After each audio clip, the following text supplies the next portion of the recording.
Hey, how's it going, everybody? Shaun here from Zoobox, and today we're going to be talking about the Thomas Crown affairs. Oh, yeah, we're going to be talking about both of the Thomas Crown Affair movies.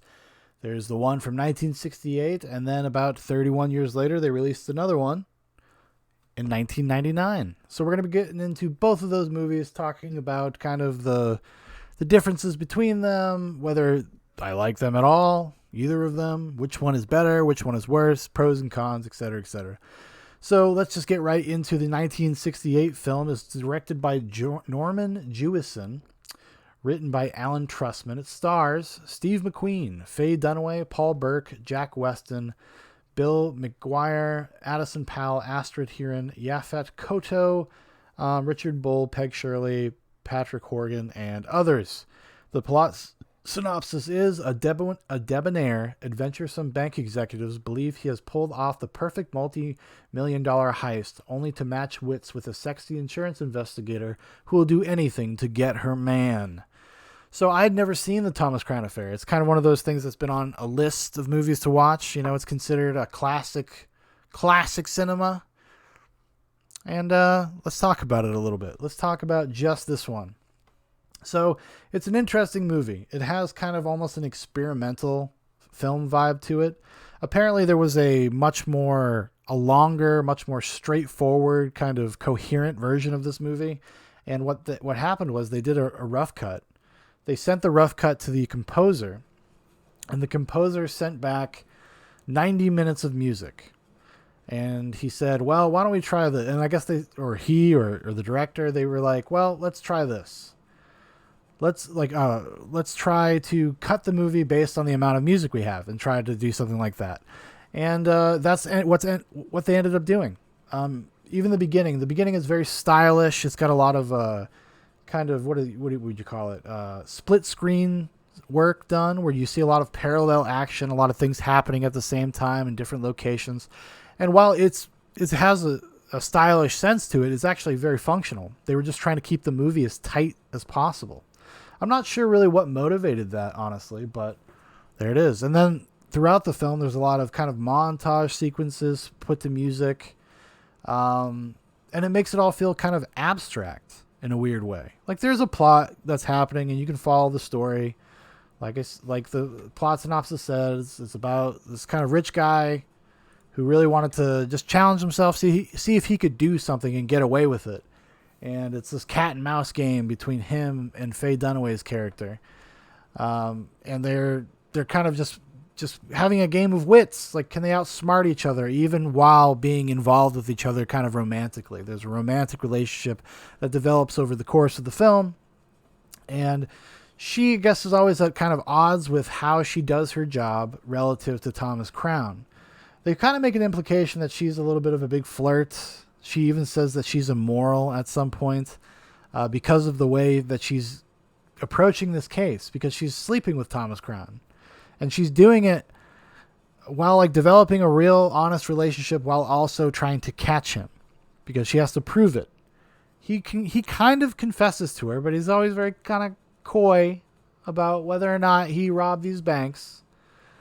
And she's always trying to get him to kind of give himself away, and then, you know, a relationship develops. It's an interesting movie. I don't know if I really loved it. I didn't really start liking it until maybe the third act, because like I said, it's kind of abstract. It's done like a little bit like a puzzle, and once you get to see the pieces come together, it feels a little bit less abstract. But the way they present things up to that point is, I would say, mildly confusing and almost boring, because they feel detached from one another. You don't really buy some of the motivations. But the thing that does kind of bring you through, I would say, is the style of the movie and the performances. Steve McQueen, this is a really, really great part for Steve McQueen. This is very different than what he normally would do. Usually he's kind of more the straight heroic character. In this one, he's a little amoral. He's a little gadflyish, a little like boyish, I guess, for lack of a better word. He just seems like this is a man who has everything. He's a little spoiled. He's a little childish. and he likes to play games. And this is kind of the ultimate game, the ultimate thrill for a person like this, just to see if he could get away with it. In some ways, it actually reminded me of Hitchcock's classic film Rope. And if you've never seen Rope, that's the kind of the framing of the story is that these two kind of rich Ivy League kids commit a murder just to see if they can get away with it, because they think they're so smart they'll be able to outwit anybody that tries to catch them. And so Thomas Crown Affair has that kind of same air to it. Faye Dunaway was okay. She doesn't have much of a character, and they don't do much to develop her character. And I would say that across the board, but it feels the most impactful with Faye Dunaway's character because you're supposed to kind of feel her conflict, and you don't ever really feel it. Like, it just kind of happens. I know there's a period of courtship and whatnot in the movie, but it feels like it just kind of happens like that. You're like, why would these two people like each other? It almost feels like there's kind of a chemistry vacuum there that I felt. I don't know how other people feel about it, but that's how I felt when I was watching. I was like, they don't feel like they're clicking very well sometimes. But then other times it works incredibly well. So it was kind of a little bit all over the place when it comes to that. And then the central mystery itself, like, because that he's guilty from the get-go, or at least you're strongly led to believe so. It just kind of, I don't know. It just kind of just plays out. And then it gets interesting towards the end, like I said, because of the kind of culmination of the relationship and this kind of dual loyalty that Faye Dunaway has between her job and Thomas Crown, and how that develops. And it does an interesting thing at the end. It does not give you kind of this big Hollywood ending. It gives you a bittersweet Hollywood ending, right? Spoiler alert, Thomas Crown gets away, but Faye Dunaway is kind of left alone. She doesn't get her man in either sense, right? He not only does he escape justice, but he also escapes her. And that's supposed to feel kind of bittersweet, because these two people that are obviously from opposite ends of some sort of spectrum have found each other, and they are, destined to be together. It's like love at first sight between them. And I don't know if the movie does a great job of kind of making you feel sympathetic for them at all.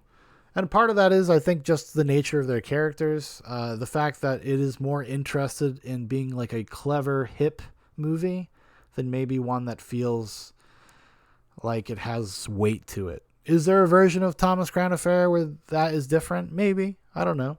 We'll talk about the remake in a second. But yeah, I thought it was okay. Like, I'm glad that I watched it. I'm glad that I got around to it finally, after all of these years of wanting to watch the Thomas Crown Affair. And yeah, so that's how I feel about the original. Now, moving on to the remake in 1999. Now, I had seen this one. I've actually seen this one a few times throughout my life. And I was, I hadn't seen it since I was a teenager, so I was like, it's okay. Back in the day, the cast, Pierce Brosnan specifically, he was James Bond. I really liked those James Bond movies at the time. And I still do, I guess. Pierce Brosnan was kind of my first dalliance with James Bond in any real way. Like, I'd probably seen a Sean Connery or Roger Moore movie in there somewhere on like TBS or whatever. But for me, being a child of that time, the first James Bond movie I really saw, and I saw in the theater, was a Pierce Brosnan James Bond movie. I think I saw GoldenEye in the drive-ins, actually. So I've always liked Pierce Brosnan. So that's probably why I watched it when I was a kid. And also just because it was sold this kind of sexy, titillating thriller. The remake is directed by John McTiernan. It stars Pierce Brosnan, like I said, Rene Russo, Dennis Leary, Ben Gazzara, Frankie Faison, Fritz Weaver, Charles Keating, Mark Margolis, Faye Dunaway has a cameo, Michael Lombard, and others. And what is the synopsis for this one? A very rich and successful playboy amuses himself by stealing artwork, but may have met his match in a seductive detective. So yeah, so they changed some of the story. Even though most of the movie, I will say, kind of plays out the same way for the most part, and we'll talk about the differences. But he became an art thief rather than a bank robber, and which I think in this movie, Thomas Crown is a much more affable, likable character. And the way Steve McQueen plays him, he's a little bit of an asshole, and you don't really he feels just like snobby and pretentious in a way that is not like appealing. But in this one, they definitely soften it up. It feels more like a Hollywood movie where you like Thomas Crown pretty much from the beginning, and you're like excited to see how clever he is and the things that he does to kind of get one up on everybody. And he's stealing artwork. He loves art, so he's stealing artwork.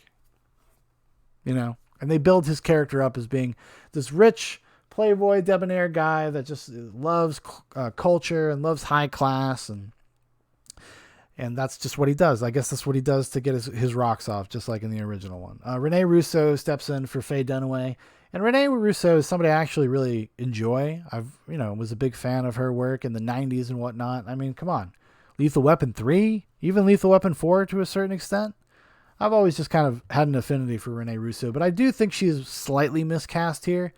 She's almost like the character just feels at odds with her personality.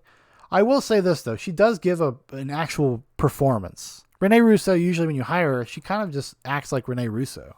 There is a little something there. There's a little bit more of this flirty, like into exciting, dangerous men kind of thing that she's putting off, and that it works pretty well. Dennis Leary seems a little miscast, but he's not bad. He's not bad in the movie. I wouldn't say that at all, but you're kind of just like, well, this could have been anybody.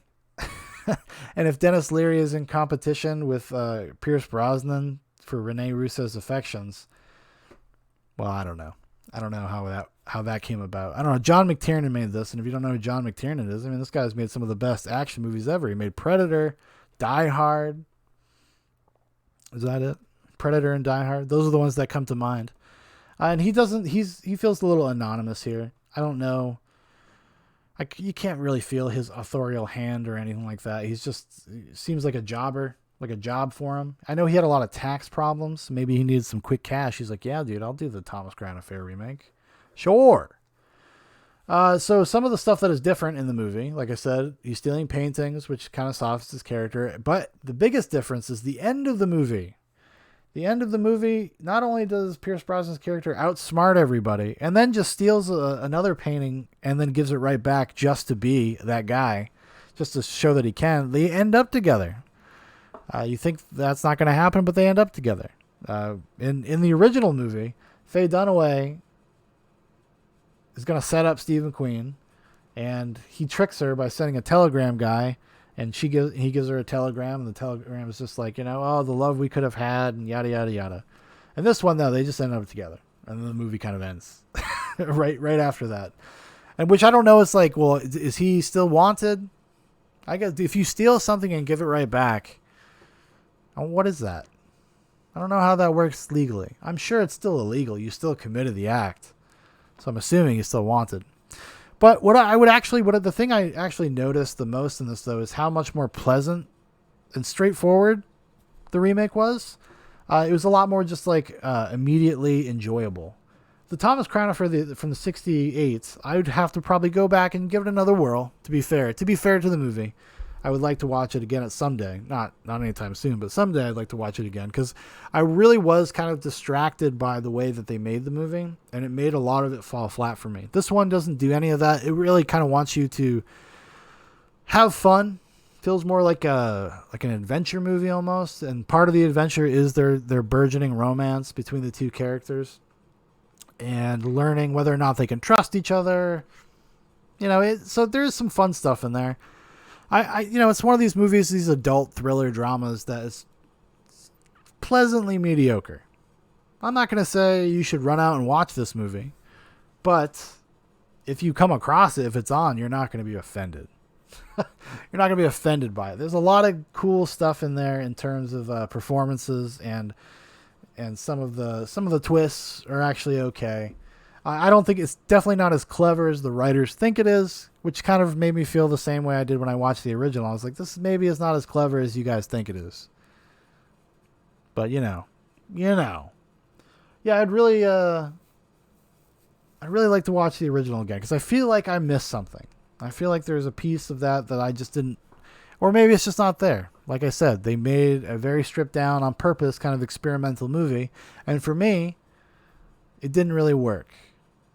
But this one, the remake, was much more straightforward, much more of like a traditional Hollywood movie, and I kind of enjoyed it more. Maybe I'm a simpleton. Maybe I got a simple brain. I don't know. My brain was just like, yeah, I'd rather watch this one. Which is weird because, the first one's got some style. It's got some cool stuff in it. Definitely some playful things with that. I don't know. It just didn't read to me. Anyways, that's going to do it for me, everybody. Thanks for watching. Thanks for listening. If you'd like to know more about Zoobox, there are a bunch of links in the description for my Facebook, for Twitter, for Instagram. If you'd like to make a recommendation for a future daily vlog or for a Zoobox Goes to the Movies, you want to hear me and somebody else go deep in the paint, leave it in the comments and I'll throw it on the list.